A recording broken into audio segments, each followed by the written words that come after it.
Woohoo! Now that's what I call a splendid day's work. Woohoo! Go for everybody! Jangan mempertanyakan kekuatan meminta. Begini ilustrasinya. Saya bertanya, seberapa Anda percaya dengan Allah? 100%, 200%, atau tak terhingga? Oke, baiklah. Sekarang kita minta kepada Allah. Anda naik doa saat ini. Ya, saat ini juga hentikan nonton video ini dan berkata, ya Allah, saya ingin akhir bulan ini mempunyai uang 1 miliar masuk di rekening saya. Katakan kalimat itu berulang-ulang. Lalu diam sejenak sambil Anda merenung kalimat tadi. Pada saat hening, tahu-tahu di benak Anda berkata, dari mana uang 1 miliar? Kamu kan hanya pegawai negeri. Atau bagaimana dapat 1 miliar? Kamu kan cuma ibu rumah tangga. Atau bagaimana dapat 1 miliar? Kamu kan hanya anak sekolah. Lalu mendadak kalimat tadi mendominasi pikiran, lalu pikiran mulai menyeletuk. Ya juga ya, dari mana ya? Kayaknya nggak mungkin deh. Kalau itu terjadi, selesai sudah. Kalimat itu ada dalam hukum alam yang namanya canceling our own prayer. Meng-cancel doa kita sendiri. Kita sendiri yang meragukan diri kita sendiri. Kita sendiri yang meragukan Allah. Bisakah Anda percaya 100% bahwa hal itu akan terjadi? Bisa terjadi dan pasti terjadi. Bisakah Anda tidak cancel doa itu? Tidak ada keraguan sedikit pun bahwa itu bisa terjadi. Pertanyaannya, bisakah? Ini adalah permainan keyakinan. Ini adalah permainan ketakwaan. Inilah seni bertuhan. Inilah nikmatnya menjadi hamba Allah. Ketika keyakinan itu utuh, bulat, rapih, dan tekun, semua terjadi. Lalu ada lagi rahasia lain. Ada. Yaitu kita harus mengimplan bahwa saya kaya dan sudah kaya. Bukan akan kaya, tetapi sudah kaya. Memberi adalah kunci pertama. Selain memberi keluar, kita harus memberi ke dalam. Apa itu memberi ke dalam? Saya mulai menjadi manusia materialis. Setiap bertemu mobil mewah saya katakan ini mobil saya. Saya bayangkan ini ada di garasi saya. Rumah mewah saya akan bilang ini rumah saya. Lihat hotel mewah saya bilang ini hotel saya. Kemudian saya putuskan untuk berangkat berdua bersama istri untuk menikmati apa yang orang kaya lakukan. Dengan 100% uang di tangan saya buang semua.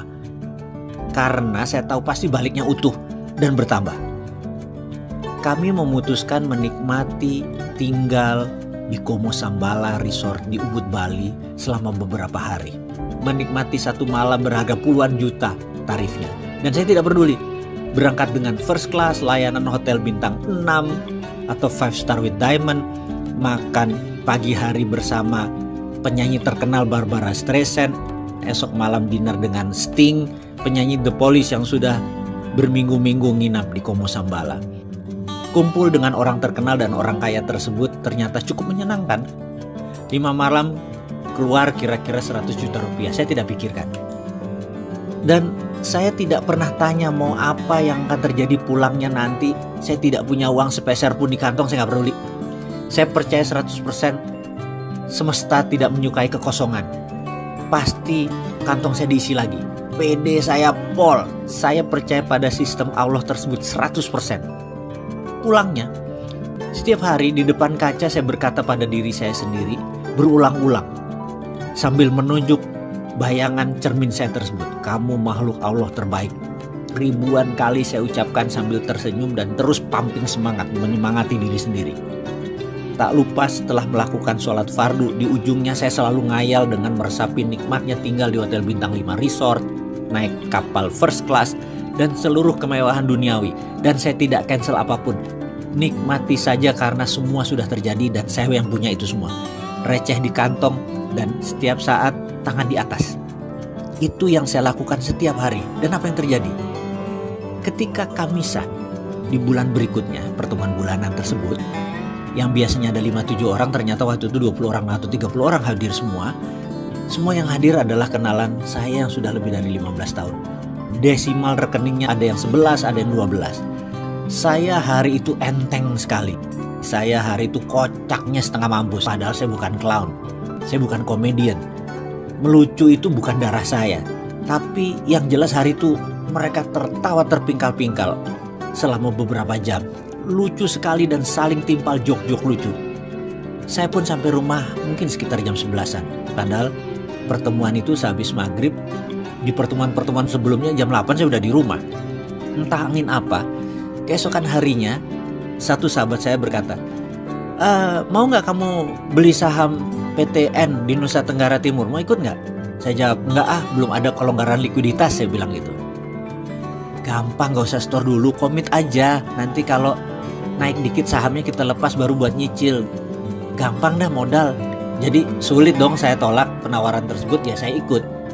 Pertemuan bulan berikutnya, masuk yuk, ada Chinese restoran di Macau. Ada posisi yang lokasinya bagus banget. Dapat tempat murah karena dulu itu Italian restoran tutup. Dengan sewa masih panjang, kita masuk gantiin dia. Buat Chinese food, modal gampang.